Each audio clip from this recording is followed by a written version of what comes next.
સુરત શહેરના આઠવા ગેટ વિસ્તારમાં આવેલ વનિતા વિશ્રામ કેમ્પસના સર વીડીટી ગર્લ્સ હાઈસ્કૂલ ખાતે કેન્દ્ર સરકારશ્રીની થીમ પરવાહ કરેંગે સુરક્ષિત रहेंगेના અવસર પર નવરાત્રિ પર્વ નિમિત્તે 650 વિદ્યાર્થીનીઓ માટે માર્ગ સલામતી અંગે વિશેષ જાગૃતિ કાર્યક્રમનું આયોજન કરવામાં આવ્યું।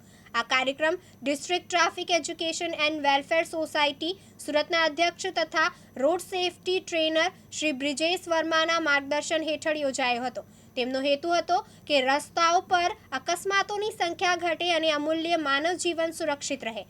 કાર્યક્રમ દરમિયાન નવરાત્રિ પર્વને ધ્યાનમાં રાખીને પરવાહ કરેંગે સુરક્ષિત रहेंगे થીમ હેઠળ સલામત પરિવહન માટે કઈ તકેદારીઓ રાખવી જોઈએ તેની વિસ્તૃત માહિતી આપવામાં આવી। વિદ્યાર્થીઓને રોડ સેફટીના ગરબા, જ્ઞાનપ્રદ પ્રવચન તેમજ ઓડિયો વિઝ્યુઅલ પદ્ધતિ દ્વારા માર્ગ સલામતી અંગે જાગૃત કરવામાં આવ્યા।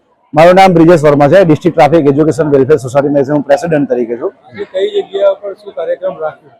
આજે વનિતા વિશ્રામ સ્કૂલ કેમ્પસની અંદર સ્કૂલના બાળકોને ટ્રાફિક અવેરનેસ બાળપણથી જ આવે તેના માટે ટ્રાફિક અવેરનેસ કાર્યક્રમ રાખવામાં આવેલું। કયા સ્લોગન સાથે અને આ સ્લોગન રાખવાનો પાછળનો ઉદ્દેશ શું છે?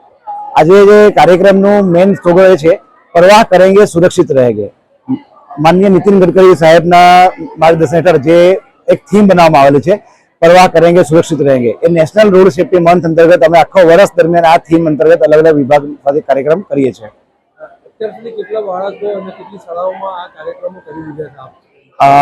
જાન્યુઆરીથી લઈને હમણાં સુધી સપ્ટેમ્બર મહિના સુધીમાં અમે 30 થી 40 સ્કૂલોમાં કાર્યક્રમનું આયોજન કરવામાં આવેલું છે અને અંદર 20,000થી વધારે બાળકોને અમે સમાવેશ એમાં કરવામાં આવેલો છે।